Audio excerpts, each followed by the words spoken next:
This is a great honor for every fan of the Dallas Cowboys. I'm honored to be in the NFL.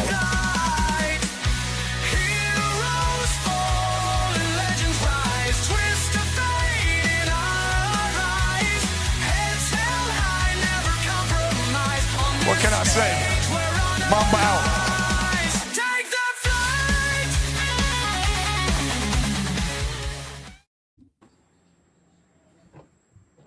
What's up, everybody? It's your boy Jay McLovin here with Chris and OG Tony on the afternoon show. What a time to be alive. If you like today's comments and commentary, please give us a subscribe on YouTube for Gospel Sports Stream as well as the Sports Entertainment Network. Certainly would appreciate that. Without further ado, let's start out with some Yeah, man, let's get started, man. That game was crazy Friday night. I had some concerns playing Oregon for the second time. I'm not going to lie. I thought we'd win, but I thought it was going to be a pretty good game. Within the first 7 seconds, IU got a touchdown off an interception TD. But Oregon came down, showed herself, got 7. I said, okay, maybe we got a game here. That was the end of the game. IU went off and didn't stop, man. They had Mendoza 17 of 20 for 177 yards and 5 touchdowns. IU won the game 56-22. Oregon got a late touchdown. IU just fantastic. I mean, 177 yards passing, 185 yards rushing. Just a fantastic game for them. Oregon ended up 285 passing, but they had 93 rushing. So they ended up getting some late stuff, garbage time stuff, but 3 turnovers that really killed them. But yeah, IU was dominant. Chris, your thoughts on the game? Couldn't get off to a better start for sure with that D'Angelo Pons pick 6 first snap of the game. But no, I thought going in IU would win by around 10 points. I thought it was going to be a lot like the first game. I thought they would control most of the game like they did the first time. But no, they just ran Oregon right out of that building basically the same way they done Alabama. The score is a little closer to what that game really was because they got that last touchdown with like 20 seconds left in the game because that game was 56-15 until like 22 seconds. So, I mean, IU just done basically whatever they wanted. They didn't make – that's the thing. They don't make a lot of mistakes. And even this game, they did something they normally don't do. They did fumble the ball, but we was able to recover them. We usually don't even do that, so we almost did make a mistake, but we were able to get back on them. But no, Mendoza, 8 touchdowns and only 5 incompletions in the playoffs. Like crazy. Like, yeah, you can't play no better. Like the dudes are just throwing perfect pass after perfect pass. Like that touchdown he threw to Becker, like that ball was thrown perfect. I mean, Becker had to go up and get it, but it was where only his guy could get it. The back shoulder to Surratt is almost undefensible. They do that all the time, and nobody's been able to stop it. But no. Say, Joe. Another thing, I mean, I don't think people talk about the IU defense enough.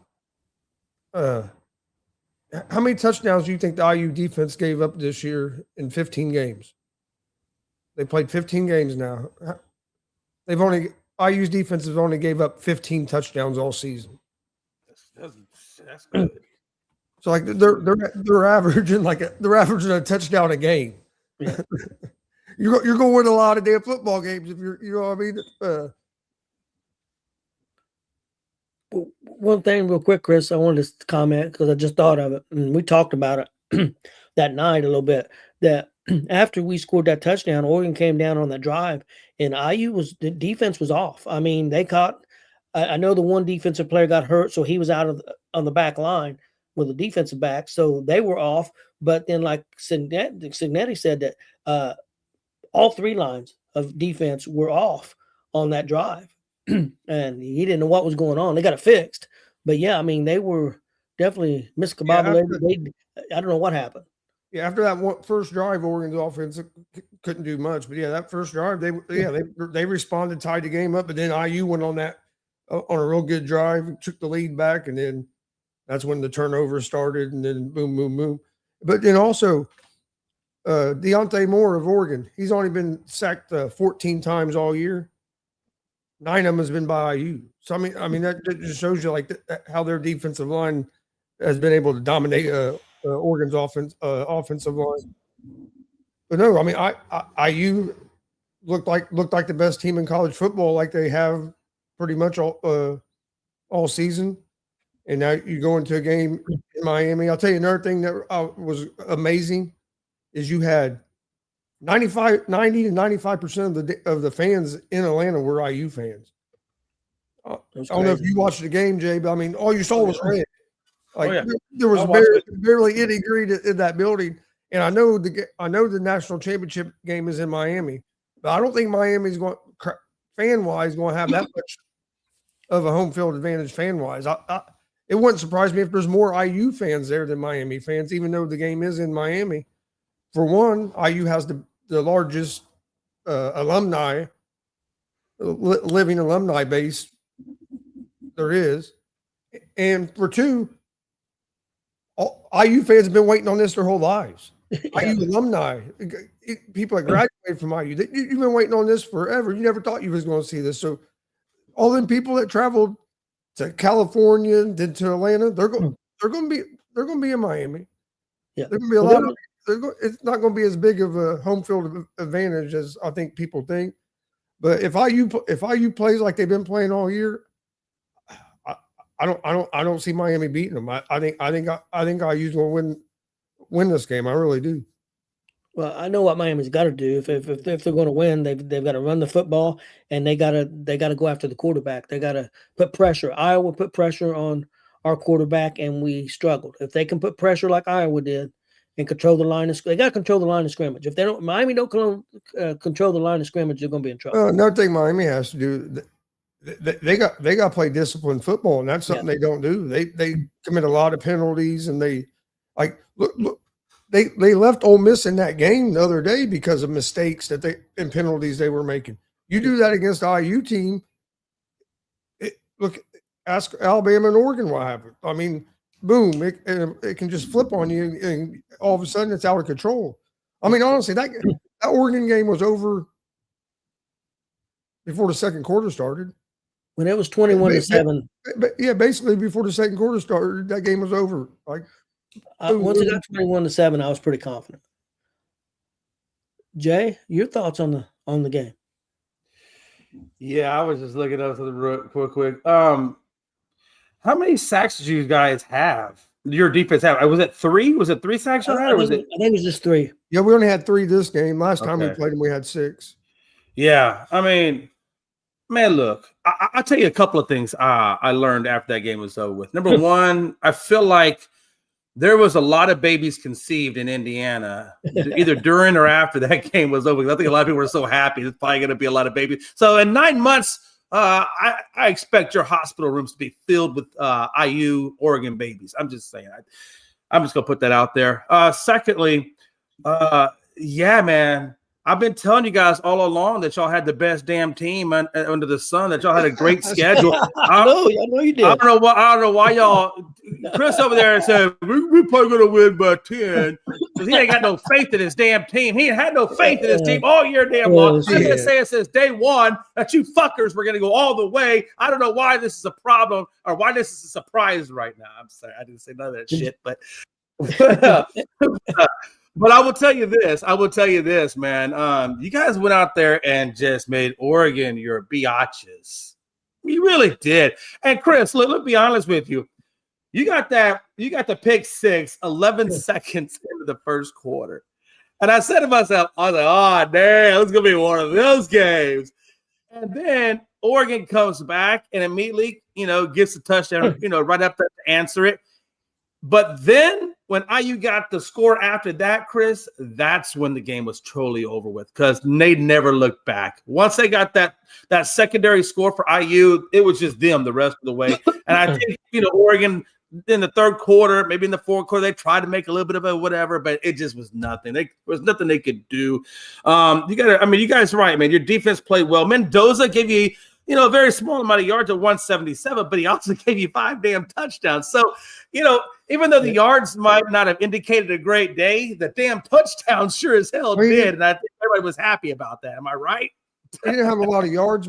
One reason was because of our starting field position was so good. So it was. We didn't have to go on very many long drives. We went on that first drive was a long drive, but after that, we were with the block punt. You had the fumble. Like there was a lot of short drives. And when you're rushing like you were. The biggest takeaway I took away from this Indiana game in referencing to Indiana, what I think did so well and was really the catalyst for why you were able to dominate the way you were able to dominate, was the fact that on all 3 turnovers that they had, that Oregon gave you, you capitalized, and all 3 of those were turned into touchdowns. You had 21 points off of those 3 turnovers.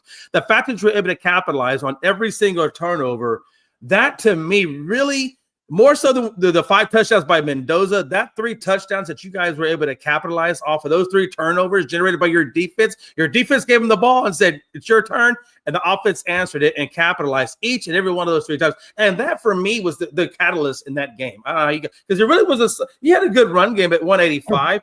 They didn't have no run game at 93 yards. I mean, I think they had I think it was like 9 yards on 17 carries for Oregon at the first half. I mean, they had nothing. Zero. They ended up with 83 because they ended up with that like 65-yard run there toward the end of the game.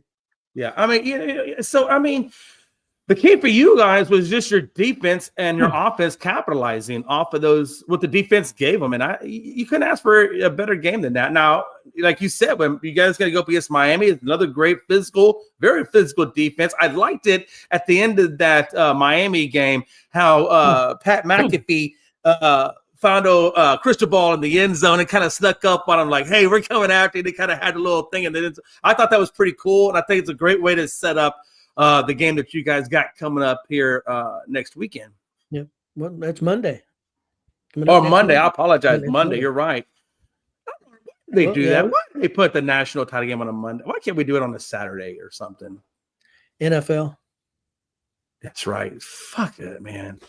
Yeah, I get that. That's right. That's a good point. Man, but damn, I wish they could have it on a weekend. Yeah, no Monday Night Football that week. So Yeah, you're right. Well, guys, speaking of NFL, let's jump right into it. We'll start off with the first game that happened on Saturday. It was the Rams defeating Carolina 34-31. Fantastic football game. We had a lot of fantastic football games this weekend. Rams 411 total yards, 295 passing, 116 rushing, and a turnover. Carolina 31 points, 333 yards total, 250 yards passing. And the big key, these two here, only 83 yards rushing and 2 turnovers. I think the 2 turnovers really hurt them, and not being able to rush the football a little bit better. Great game. Very enjoyable to watch. Rams pulled it out. I thought Carolina did pretty good showing. I know it was at home, but not too many people thought Carolina would win this game. And there in the last few minutes, probably a lot of people thought Carolina was going to pull it out. So great game. Jay, your thoughts on this football game? Yeah, I thought Carolina did I always figured the Rams were going to win it. But, I mean, what Carolina did to keep it that close shows you that this program is not there yet, but don't discount, because I think this program is taking steps to get where they need to go. And I think this was a good step for them. Even though they didn't get a win, the fact that they kept it as close as they did and put up a pretty good fight, I thought showed that they are heading in the right direction. At some point, they'll get where they need to go. I'll tell you this, though. I think Stafford definitely locked up that MVP award. Even though I know it's not it's a regular season, not a playoff award, I still feel like voters still look at these playoffs and subconsciously in their mind, I think, votes are already turned in. Oh, they're already turned in? Okay, well, either way, I just felt like, Stafford, he had a great game. Three touches, 1 pick. I mean, against the Carolina defense, which is really a good defense, I thought they did really well. I thought they did a great job on the Rams side of not letting the Panthers kill them on the run. That was a huge thing. I thought Colby Parkinson's late touchdown grab was nice. I thought it was amazing. And I liked it when Devontae Adams said, when they were getting ready to go out there for that game-winning drive, that Stafford looked at Davante Adams and said, basically, let's go take their hearts. And Davante's like, that's so cold, but I like it so much. He had a big smile on his face, and he went out there and he snatched their hearts out right from underneath them and pretty much ended anything that the Canales they were going to try to do. I just thought that was freaking awesome. On the Panther side, I thought Young did a great job. His first playoff game, 264 and a touch. I mean, that shows you how much Young has grown since he first took over as Carolina. Because when he first took over as Carolina, I thought this is going to be another Johnny Manziel, all hype and just nothing on the NFL level. But he has certainly proved me wrong in this game. That Isaiah Simmons blocked on the Rams put to set that Coker touchdown. I thought the Panthers special teams did a really good job, which again, amazing. I thought Jimmy Horn's drop fourth down pass hurt them. And if you look at the fourth downs for Carolina, they were 0 for 3. They just couldn't get the job done ultimately, but they only lost by 3. And at the end of the day, I saw a lot out of this team that has convinced me that they are on the right track. And as they continue to grow at this rate, they're going to be a team at some point to be reckoned with, as long as they can bar injuries and things like that. Yeah. Chris, your take on the game? Yeah, Rams done what you have to do in the playoffs, find a way to win when you didn't play your best game. And Panthers, in a way, to me, kind of let this game get away from them. This game, they really had opportunities to win, especially with the Rams special teams hurting the Rams again, giving up that block punt, and then you had the interceptions by Stafford. I mean, Carolina had chances. A couple drops killed them on the offensive side, where they might have been able to get some points, and receivers dropped a couple passes. But yeah, it was a fun game to watch. Real entertaining game to watch. I thought it would be a close game. I mean, we'd seen the Panthers beat the Rams earlier in the year. But both offenses, I mean, had good days. Both offenses averaged over 5 yards per play. So both offenses was able to move the ball. And if you just said that Carolina didn't have a great day running the ball, but was still going to be in that game, I'd have told you it was crazy. So Me too. Me too. Had a good game. Threw for they had 250 yards in passing. So like it wasn't their passing game. They just a few mistakes. I mean, they were 4-4 in the red zone. It was just mistakes. And really for the Rams, if you take care of your penalties, and you had 9 penalties for almost 100 yards, that killed you. Special teams mistake. Like the Rams really, if not for some of their mistakes, could have been in control of that game. But you got to win games like that if you want to go on a deep playoff run. I got a question for you real quick before you go on to the next one, or before it goes back to Tony. My question for you, Gonzo, is now you were heavily favored on the Rams, and the Rams are still in it, by the way. But for those that are just tuning in, but you were pretty heavily on the Rams to go all the way to the Super Bowl and win it. Was there a point in that Carolina game? Because I know I thought that there was a point in that game where I thought Carolina could actually win this game. Was there a point where you felt like Carolina was going to win it, or did you feel like, we still got this? No, it's still good. Like, did it make you nervous at all on that prediction? I got maybe a little nervous when they got the block, but when Stafford got the ball back with a chance to go down the field, I felt like the Rams was going to win that game. Just the way he's been playing all year. He had the Rams beaten by 20. Hell, you're a lot closer than what Gonzo was there, Joe. I thought it was going to be a close game. I really did. I thought Rams would win, but I thought it was going to be a close game because, hey, Panthers aren't a bad team. They played a lot of. They beat the Rams earlier in the year. Yeah, that's true. And they played some other teams real tough. So they're not the Rams. The Panthers are on. They're improving. Hey, what's going on, Bo? Appreciate you tuning in, Bo. Yeah, it was crazy. It was freaking crazy. Let's move on to another crazy game. The Chicago Bears coming back and defeating Green Bay 31-27. Chicago was down 21-3 at half, down over 20 points in the fourth quarter, and they come back again. I think there's 6 or 7 comeback win this season like that. 445 total yards offense for Chicago, 352 passing, 93 rushing. Did have 2 turnovers. Green Bay had 421 total yards of offense, 322 passing, and 99 rushing. Guys, a really good game. Again, Chicago pulled it out. I know a lot of Green Bay fans are upset. A lot of Chicago fans happy. So, Chris, your take on this Chicago game? I think this game, if you're a Packers fan, I think this game is on Matt LaFleur. There's no way you should. If you look at this, Packers shouldn't have lost this game. They outplayed the Bears for, well, at least a half. But in my opinion, what happened was the Green Bay Packers came out and played not to lose in that second half. They didn't play aggressive like they did in the first half. In that second half, they came out in that second half, played not to lose, and was trying to run the clock out instead of keeping their foot on their neck and trying to put the game away. And they let them hang around. Bears make a couple big plays. Boom! Now you've lost the momentum, and then you get Soldier Field there in Chicago going crazy again. They had that crowd silent. They had control of the game, and to me, they let up in that second half and played not to lose instead of playing to win. Yeah, prevent kills you every time. Prevent defense. You got to give the Bears some credit, though. I mean, they made plays. They made some plays when they had to, but yeah, to me, Matt LaFleur, this loss was on him. You have to keep your foot on their neck. I mean, just we saw with IU on Friday night. Like you don't let up. You got to keep going.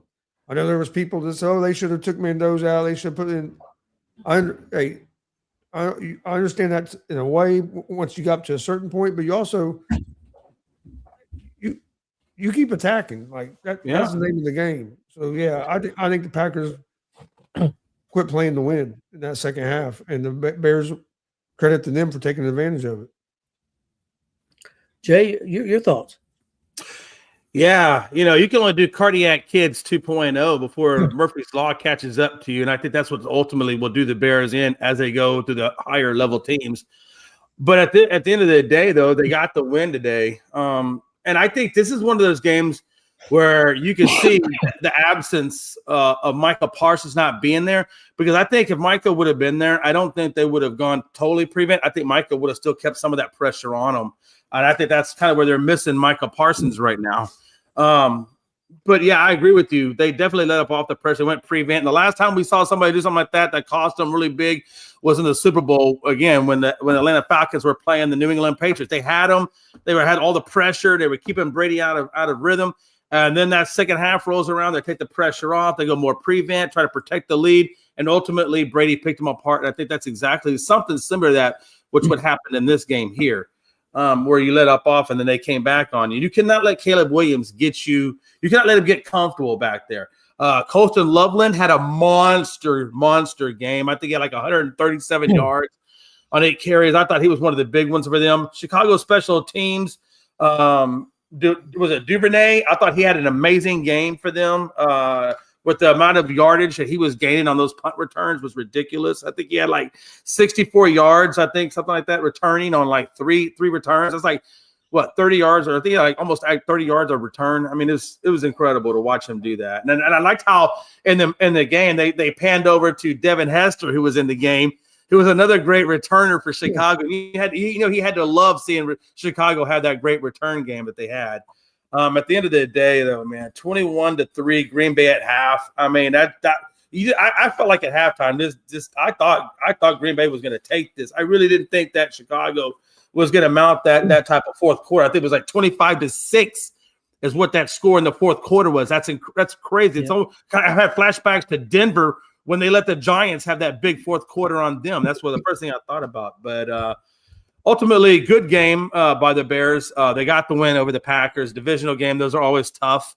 And I'm curious to see. I forget who are they matching? Is it the 49ers? Is that who they got next? We'll play the Rams. They got Chicago. The Rams. So they got a great defense there, and I don't know if they're going to be quite as generous on that prevent like Chicago was. I think they're going to be more aggressive, so they're going to have to deal with that. Yep, guys. Next game up. Another great game. Buffalo defeating Jacksonville 27-24. Buffalo 340 total yards, excuse me, of offense, 261 passing, 79 rushing, and a turnover. Jacksonville 359 total yards, 205 passing, 154 yards rushing, 2 turnovers kind of hurt them. If you'd have told me Buffalo was only going to rush for 79 yards and was going to still win this game, I would probably been just a little bit of surprise. But again, Chris talked about their quarterback, man, and they won this game because of the quarterback. He showed up and showed out when he needed to. I think Jacksonville kind of outplayed him a big part of this game.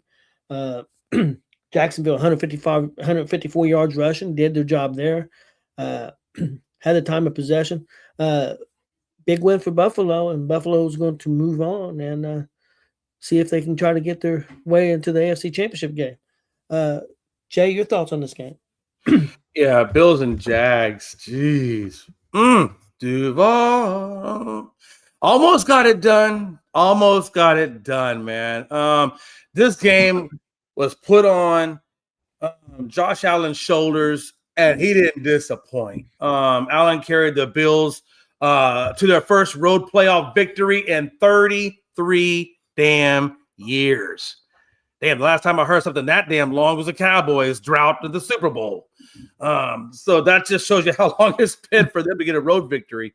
Bills had the time of possession at 33 minutes, almost 34 minutes, and Jags had it for just a little over 26. So the Bills definitely did a good job of trying to keep Trevor Lawrence on the sidelines as much as possible. I thought he had a good game. Josh Allen, 28 for 35, 273 and a touch, and then he rushed it 11 times, 33 for 2 touchdowns, which ultimately really, like I said, he put this on his shoulders. The defense gave him 2 interceptions and a sack, which, was great.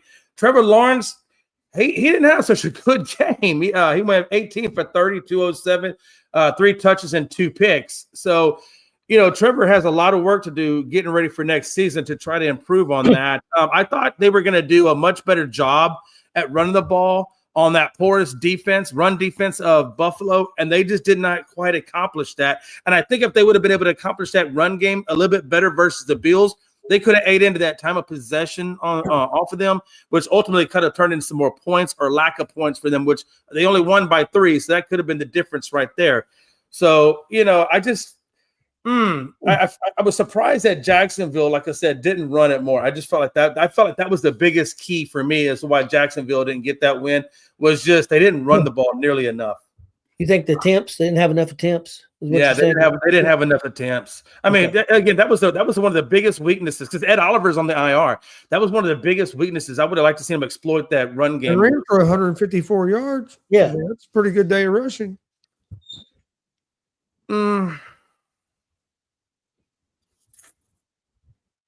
I think, I see what you're saying.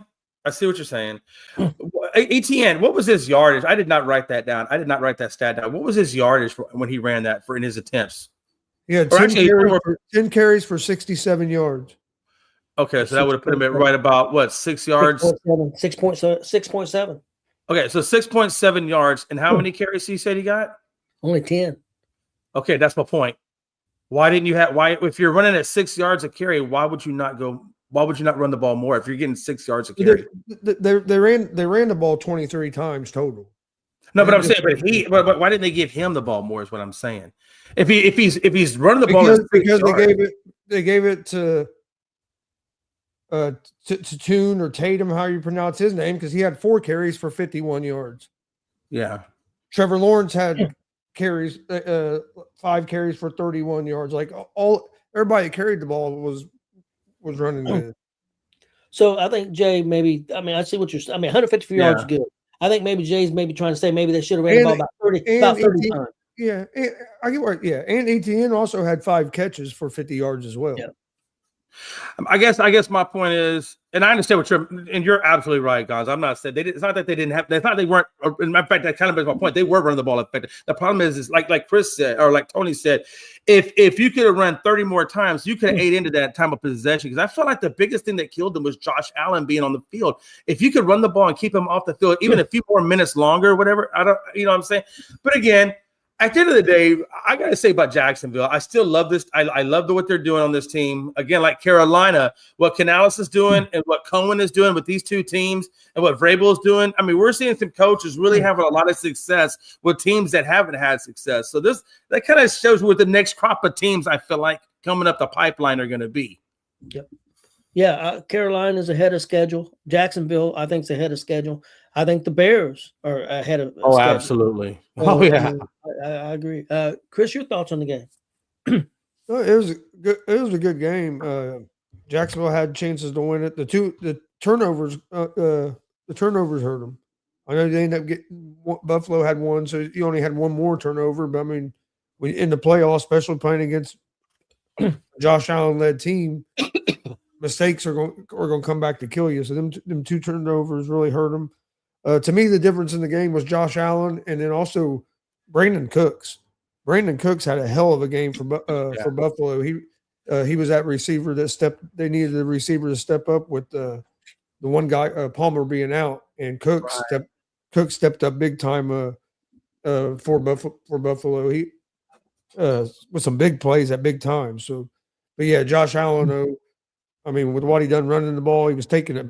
That dude was banged up. He was taking a beating, but that game went a lot like I thought it was going to go. I mean, that game went exactly pretty much what I thought it was going to be. It's going to be a real close game, but I thought the reason I took Buffalo was I thought Josh Allen would turn into Superman and kind of carry him to a victory, and that's pretty much what happened. It was interesting to see Cole Bishop. I mean, he really put that dagger in on that last drive. I thought maybe Jacksonville might have a shot at being able to either tie it up or get the win, but that Cole Bishop interception just took everything out from underneath them. The other big thing was Jacksonville's kicker missing that field goal. I mean, that's another one. That was big. That really killed him. I mean, it really did. Other thing, Buffalo lost another receiver, Davis, and he looked like looked to me like he's going to be done for the year. So we'll see how that pans out for Buffalo. But yeah, Cooks was big for them in that game. Guys, let's move on to the next one. This was another good game to watch. San Francisco pulling it out over Philadelphia 23-19. A lot of upset Philadelphia fans. You could tell by the boos at the end of the game. 361 total yards of offense for San Francisco, 286 passing, only 75 rushing, and 2 turnovers. Philadelphia 307 total yards, 167 passing, 140 yards rushing. So they rushed the ball, had the ball for over 35 minutes. But one thing I thought it kind of killed them. I know it was only 7 penalties for 48 yards, but I think San Francisco only had like 1 penalty for like 10 or 15 yards. So I think the penalties kind of hurt at the wrong time. And the other thing to me, man, Christian McCaffrey. I know Purdy stepped up and made some plays, but he had a couple of turnovers too. But McCaffrey, man, and when they needed him, he was there. He stepped up. So a big win for San Francisco. Chris, your thoughts on this game? Yeah, I mean, it was a big win for San Francisco. Eagles should have won this game. I mean, if you look at this, I don't know if you guys watched it. I watched it, but yep. And part of the problem is everybody wants to say, "Oh, it's the offensive play calling. It's this, it's that." No, it's their stars have to step up and make fucking plays. AJ Brown with a big drop there at the end of that game. What perfect throw by Hurts, chance to win the game. Boom. There was a lot of drops. That really hurt that Philadelphia offense in that game yesterday, where Philadelphia could have won that game. San Francisco was struggling offensively a lot of that game. Yeah. I mean, hell, they had to pull out a damn Jawan Jennings pass to try to get offense at one point in that game. They lost Kittle right at the beginning. Purdy toward the end of the game got in a good rhythm and made some plays. But at the beginning of the game, I mean, seemed like they were losing guys. Like, yeah, Philadelphia just didn't take advantage of their opportunities. And then a lot of drops by their supposed to be their star guys that really hurt them in this game. And I think that you got to give the 49ers a lot of credit, though. I mean, everything that they went through this year, the players they've lost to almost be the number 1 seed, but you end up losing that game, and then you bounce back and are able to advance in the playoffs and get another chance to play Seattle next week. So that's going to be a fun game to watch. Get to see it for the third time. But yeah, the Eagles had a lot of chances to win this game and just came up short. Yeah, real quick before you go, Jay, I wanted to chime in on the offensive coordinator. That's all I hear about the offensive coordinator, guys. And I understand that they had an offensive coordinator that was really good. Everything went well last year, and they won the championship. So of course, if somebody comes in and don't do as well, they're going to get a lot of blame. So I understand that, but I think he's getting too much blame. Players got to make plays. You know, you got to make plays, and the receiving corps for Philadelphia has cried all year long. There was times they didn't want to run the football, so they didn't run the football. I can remember a 2-game span where Barkley only got maybe 15 or 16 carries in 2 games. You know, because you guys remember about me bitching about that. We talked about that. Why would you do that? I mean, you got arguably the best running back in football. I mean, it's arguable. You know, you could argue, but he's definitely one of the best. And you only give him the ball in 2 games like 15, 16 times. To me, the damn coach and anybody making that decision should be fired. Who's ever coming up with that idea? But it's, Brown. I think Brown's done. I think Brown's gone. I think he don't want to be there. I think that's part of the problem with him. I don't think he wants to be there. So we'll see how that turns out. Jay, your take on the game. Me. Fly, eagle, fly, on to once and done. Couldn't get the job done. Now you're on the couch, my son. What a time to be alive. Let's go. Damn it, I've been waiting for this day all day. I sang that same song to Philly sports guy, and he was not happy. He was a little upset about it, but he was joking. He was good with it. But no, hey man, look, I think it's not going to be the right thing to do. Gonzo had it right. It's not the coach's fault. It's the players' lack of execution. And I hate to say it, but I think Sirianni and the Eagle staff could possibly make Petula the casualty of war and get fired. I'm not saying it's going to, but I can see that possibly happen. It's not going to be his fault. It's the player's fault. But I think sometimes in this business, people get the axe even when they shouldn't get the axe. And that's just the way sometimes it goes. I hope it does. I hope he stays on, though, with those guys. 49ers, man, geez. That I'll tell you, man, that Josh Jennings to McCaffrey, even though it was the ugliest pass I've ever seen, it got him 6 points. And you know what I'm saying? I mean, could ask for, and I gotta tell you, if you watch Juwan Jennings, I think it was at the second or third, maybe even the 4th play of that first opening drive, or maybe it was the second drive. Did you see the part where he got pissed off because they couldn't get on the same page about whether it was supposed to line up, and then they called the timeout, and you can see he was visually pissed the hell off. And it seems like right after that drive, that offense kind of snapped into rhythm. And I think Jennings, as animated as he was, as passionate as he was, I think he really sparked that offense to a certain degree. His energy was off the chain. Vice versa, and he did it in a positive way. Vice versa, you got AJ Brown in Sirianni's ear to the point where security has to come and get him off of Sirianni's back. Yeah, he's done because that level of toxicity can't go on any longer. It's not like this is the first time that he's caused issues within that team. This has been going on for several years now. And it's just, I think it's all come to a head. And Tony, I think when you're winning, and as long as you're winning, they'll overlook it. But when you're not winning, they're going to look at it as toxic, and that probably will be the end for him. And I think he's got a year. I don't think he's done. They may trade him. I would have to imagine trade him for picks, whatever the case is. But Hurts, he had a modest day, 168 and a touch. Barkley, I thought he was a star of that team at 26 for 106, catches, 25. I think he was a star. Philly's defense, I thought Mitchell did a good job with those interceptions that resulted, but it only resulted in 3 points, and that's the problem. Unlike the other game we talked about, where the defense gave them the ball, but then I think it was the IU game where they gave them the ball, and then those 3 turnovers.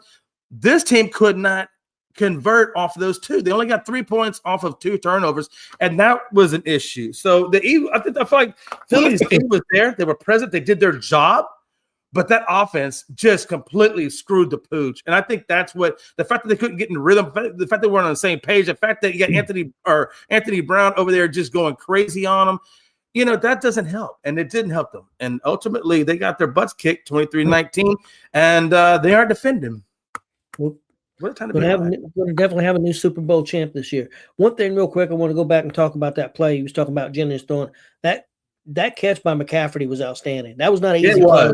That was not an easy catch to make. That's not. I mean, you're looking for the ball, and it was wide open though. But and it wasn't a tight spiral, so the ball was doing like this coming into him. Yeah. So it was just McCaffrey's one of my favorite players to watch. I mean, I'm not necessarily a San Francisco fan, but I found out just this weekend. I didn't know this. Chris, did you know that your uncle Steve's a San Francisco 49er fan? I didn't know that. I think he's one of those bounce around, he's been a Dodgers fan for a long time. Basically, he said he was like, oh, he's a 49er fan? No, I didn't have no idea that he was a 49er fan until just this past Friday or something he was talking about. Brother was saying, bouncing around, but yeah. But I do know some 49er fans. We know one guy who's been a 49er fan forever. Great game to watch, guys. Now let's go to the next game. Not such a great game to watch. I'm gonna be honest with you, pretty boring. I got bored with it and turned it off and went back to it late in the fourth quarter. The early third quarter, I just got bored, and the game was still tight, but I just got bored. I mean, I'm just gonna be honest with you. It was a boring game to watch. New England winning 16-3. Big win for them. They're moving on, having a great year so far. 381 yards total offense, 235 pass. Great game rushing, 146 rushing. They did get sacked 5 times, guys. That's still a little concern for me. And they had 2 turnovers. The Chargers only had 3 points, of course, 207 total yards. New England's defense was awesome. 120 yards passing, 87 rushing. They give up 6 sacks themselves and only 1 turnover. Jay, what you kind of said about not being able to turn turnovers into points. I mean, New England turned the ball over twice to the Chargers, and they couldn't capitalize. Chargers had many chances in this game to have maybe a chance to win this game, or at least be a lot closer than what they were. New England kind of took over a little bit in the fourth quarter. New England's playing well, guys. Not going to be an easy out, I don't think. Their defense really looked good. The offense didn't look great, but the defense looked really good. I thought the quarterback picked it up in the second half some. Chris, your thoughts? Yeah, New England's defense won them the game. That's the best I've seen New England's defense play all season. They beat the hell out of Justin Herbert all night. Chargers offensive line didn't have no answer, and one of the weaknesses of the Patriots defense has been their pass rush getting home, and their pass rush last night was pretty damn good. They had Herbert, like I said, they had that dude beat the hell up all night. He didn't have. He was never comfortable back there. Even when they didn't get pressure, he was never comfortable because of how much pressure they had got. And I also think that I'm a big Jim Harbaugh fan, and I actually picked the Chargers to win that game. I thought it was going to be a real close game, and it looked like that for a long time. But I think Jim Harbaugh fucked up in the first quarter. Your first possession, you get down there, it's 4th and 3 or whatever. You're on the 5. Take the damn points. Yep. You get the 3 points, you have momentum. You go for it, don't get it. That gives all the momentum to the other team, wakes up the damn home crowd. Like, take your 3 points, especially in a game that could be a low scoring game.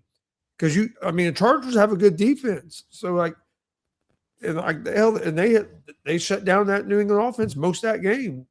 Like you said, that there in the second half, Drake may start having a little more. But yeah, I thought that was a bad decision there to pass up a chance for points. But no, you got to give credit to New England's defense, especially their line, because Herbert wasn't comfortable all night. And to me, that was a difference in the game. One thing that hurt the Chargers too, and it's not an excuse, but it's a fact, that their main running back tried to go, and after like 1 or 2 plays, he never seen the field again. Their main running back. So they had to go with the other guy, and he did okay. I mean, I'm not saying it still may not make a difference. You never know, but that didn't help things for the Chargers. Chargers had some injuries on the offensive line too, but hey, that don't take away. Chargers defense played great. You only give up 16 points, you should have a chance to win that game. Your offense got to put more up 3 points. New England's defense played fantastic. Jay, your thoughts? Yeah, like you guys said, man, this game is all about defense, man. I mean, 0 for 5. Both teams are 0 for 5 in the red zone. Now, they did get the one touchdown to Hunter Henry. That was a lone touchdown of the game. The rest of it is just all straight field goals. But, yeah, the Patriots defense was the hero in this game. Like you said, 6 sacks, 11 quarterback hits. I got to tell you, if I'm Jim Harbaugh, the first thing I'm going to do in this whole season is beef up my damn offensive line because Herbert's already come to a broken hand because of it. You know, they done that last year, but the problem is the guys that they brought it, the guy, are hurt. Like you lost your you lost your best guy all for the season. It's just like fuck. What is it about San Diego? I almost call him San Diego. What is it about the Chargers, LA Chargers? I'm starting to say LA Chargers. But what is it about this Chargers team that can never stay healthy? I swear. I don't know what it is. I don't know what it is about the Chargers organization, but it just seems like every damn player that goes there that's good winds up getting injured all the time. Like they cannot keep their stars healthy for anything. It's I don't know what kind of curse they put on that team, but it's crazy. But yeah, they definitely, that offensive line is still what is killing them. And New England, they killed them on all the yardage categories, 381, 207 all-purpose yards. New England led it over them. New England ran the ball better at 146 to 87. Ramondre Stevenson, you're right. Trayvon Henderson didn't really do much, but Ramondre stepped up and carried the load for him and did a great job. May, okay performance, 268, 1-1, and 5 sacks, 1 fumble lost. So for his first playoff game, it could have been better, but it could have been worse too. I think he did it just enough to get past his Chargers team. But like you said, he's got to do a better job. That offensive line for New England has to do a better job as they go against some of the tougher competition. But I tell you, San Diego's defense, I thought, did a great job for the most part, keeping them in that. I loved the end of that where Milton Williams, when the game was over with, runs up to Vrabel, headbutts him, and gives him a bloody lip. I'm like, that is awesome. But you know what, though? That shows me that this culture that Vrabel has done, the fact that he greets all the players and high fives them and touches every last one of them coming through the tunnel, keeps them happy, keeps them motivated. That culture is what makes winners. And I mean, as long as they keep that kind of culture, this team can go far because I love that fun organization. When you have fun ball and when everybody's fun playing football, great things are going to happen. And that culture is great. It's infectious over there right now. I agree. And that's the thing. I can't stand New England. Whoever made that decision in Tennessee that Grable needed to go needs to be punched in the face. Need to be punched right in the face. I agree. Because that could be Tennessee right now with all the picks and all the stuff they've had. They could have turned things around if Grable was there. I really believe that. And if they would have listened to Grable. Now, that's the other thing. You got to listen to Grable and you got to have the right general manager, which I don't think they do. I don't know who's there now, but the ownership and everything just screwed the pooch on that. But, guys, let's move on. Monday Night Football, big playoff game tonight. Houston goes to Pittsburgh. I'm looking forward to this game. Chris, who you got in this one? I think I know, but who you liking? I think it's going to be a real close game. I think it's going to be a defensive battle. But yeah, I like, just like I said Friday, I like Pittsburgh Steelers. I'm staying with Aaron Rodgers and the Steelers. Steelers are good on Monday nights at home. No, that's what you've said. And I trust Aaron Rodgers to make a big play a little more than I do C.J. Stroud, and because I think both these defenses are good. I think it's going to be a defensive battle, and I think it's going to come down to a big play. And I think Rodgers is going to hit Metcalf on a big man-to-man play, and that's going to be the difference of the game. But what kind of score? What kind of score? Don't get me wrong. I wouldn't be surprised if the Texans won either. Texans are a good team, but yeah, I just have a feeling that that Pittsburgh's going to get the win tonight. What kind of score you think? I think it's going to be 23-20.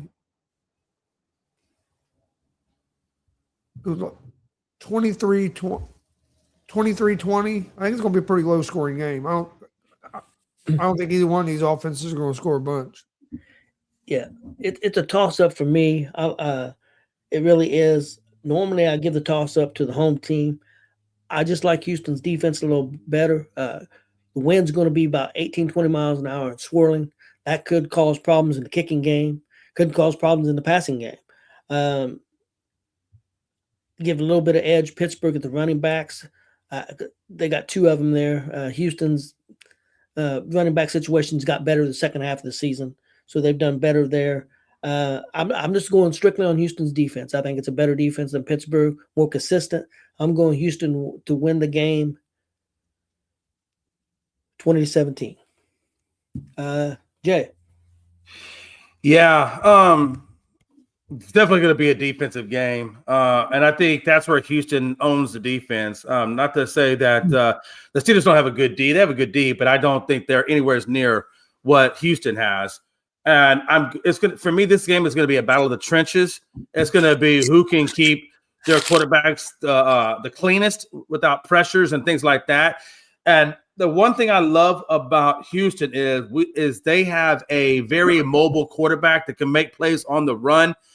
And that's something that the Steelers and a 42-year-old Rodgers don't have. I'm not saying that Rodgers can't make plays, but I do think that C.J. Stroud is a more athletic version.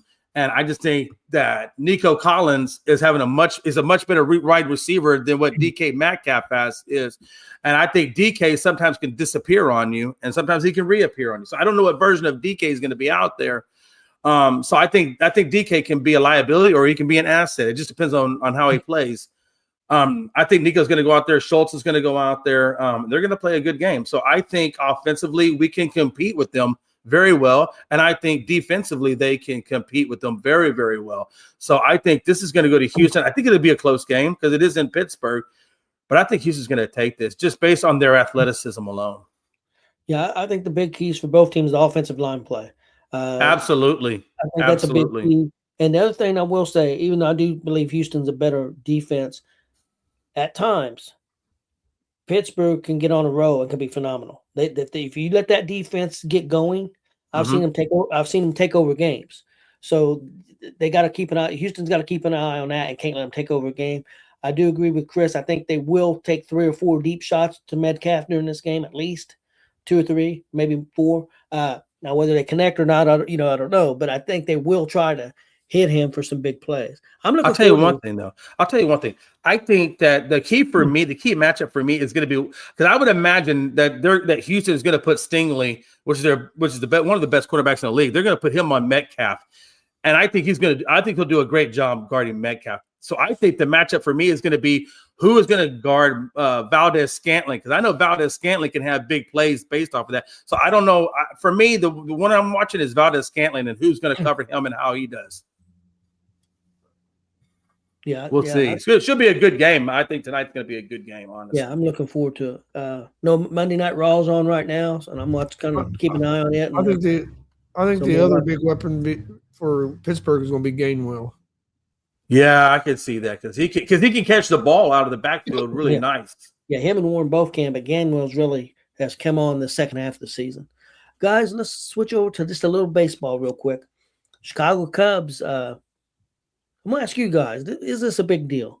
I don't know. I know who Bregman is, and I know he's had some good seasons. But, guys, I'm not trying to be critical, but he got $175 million, 5-year deal, no trade clause. He batted .273, and he was injured a little bit last year. He batted .273, 18 home runs, 62 RBIs, 118 hits. But when I go down and look at some of his best season he ever had was .296. Then a .286. I think he had 100 RBIs once. I don't know. I think when I think of a guy that should be making this kind of money, and maybe it's just me, I'm old and kind of set in my ways, that I think you should be batting a little bit closer to 300, maybe definitely 100 RBIs or over, and definitely over 25 home runs. That's just what I think when I'm thinking of a guy that's a hitter type thing. That's just me. Now, Jay, I'm going to go to you first because you know Bregman. He played a long time for Houston. Do you think this is a good deal for the Cubs? And do you think this can help the Cubs, let's say World Series, let's say win the division? Can this put them over the top and beat Milwaukee and maybe get the division? I think that's a good possibility. The one thing about Bregman is, he's still young enough. He could play that third base, and, that's where he's always played at. But he's a very strong defensive arm, right? We all know what he could do defensively at that third base spot, right? I mean, he owns a third base spot. And as far as hitting goes, At league average 245. He's probably hitting around 260. So he's about 20% above average as a hitter.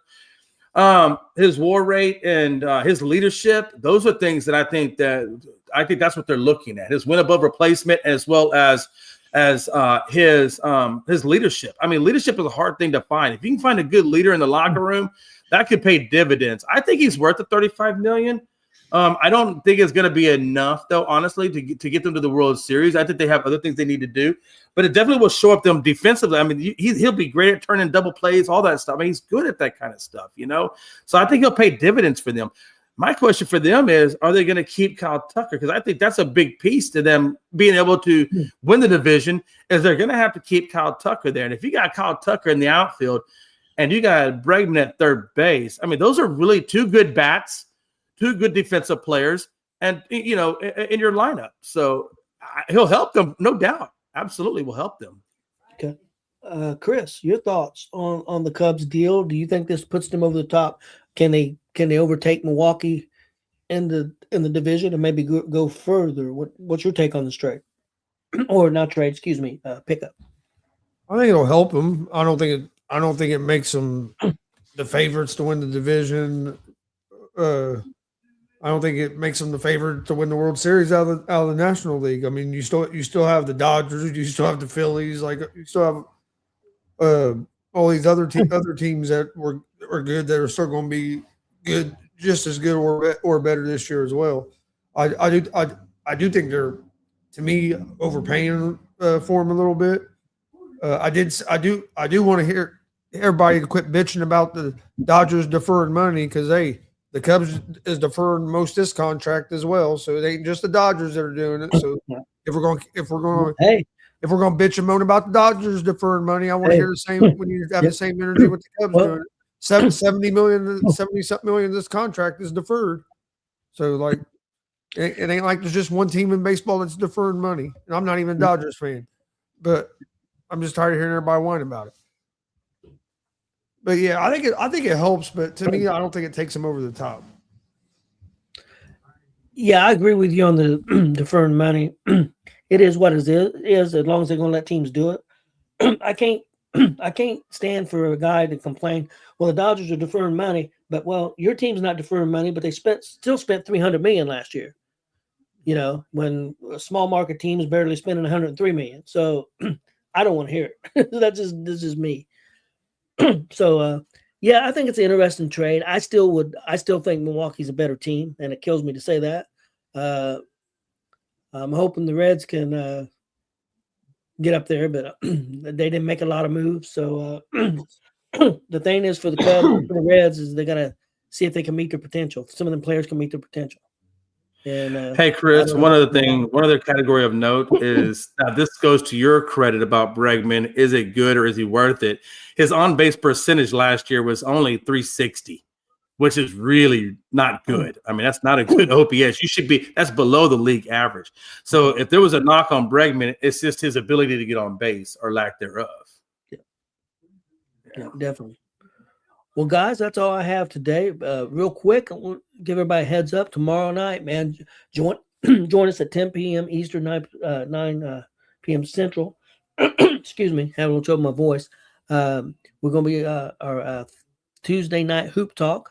Going to have a big show. We're going to talk some about the NBA and what's going on there with the standings, who's playing well. We're going to talk Trae Young getting traded from Atlanta to Washington. We'll also give you guys a heads up, which I put it in our chat, but we're going to be talking one-on-one matchups that we would love to see or we would pay to see. And I'll just give you guys what I'm kind of looking at. Don't necessarily have to be a one-on-one game. It could be for one of mine. I have Larry Bird versus Steph Curry and a 3-point shooting contest. So things like that. So be creative, and we'll be talking about that. Also, this list is going to be a good one, guys. We got another top 10 list, top 10 most clutch players in NBA history, and this list is fire. It's going to be fun. It's going to be interesting to see if you guys can guess these, and so it's going to be a good show. So check that out again, Tuesday night, 10 p.m. Eastern, 9 p.m. Central. Joe had one question for you, Tony and Gonzo. He says, "Why is Monday Night Raw on this early?" I don't know the answer. They are in Germany, so it's not on. It is on Netflix at 2 p.m. But you can watch it afterwards. But yeah, it's because they're in overseas right now. Okay. And There you go, Joe. It's going to be They're on that your way side of the next week, world. too. It's going to be that way next week too. Nice. They're on a European tour right now. Nice. There you go, Joe. They're on your time now. Man, what a time to be alive. If you guys enjoyed today's comments and commentary, Joe, we appreciate you hanging out. Frankie, man, appreciate you. And everybody else, man, we appreciate all the comments. Check us out. Like Tony said, Tuesday Night Hoops. It's going to be lit. It's going to be a good time. If you guys have any other questions, leave it in the comments and make sure you hit that subscribe button. We'll see you guys next time.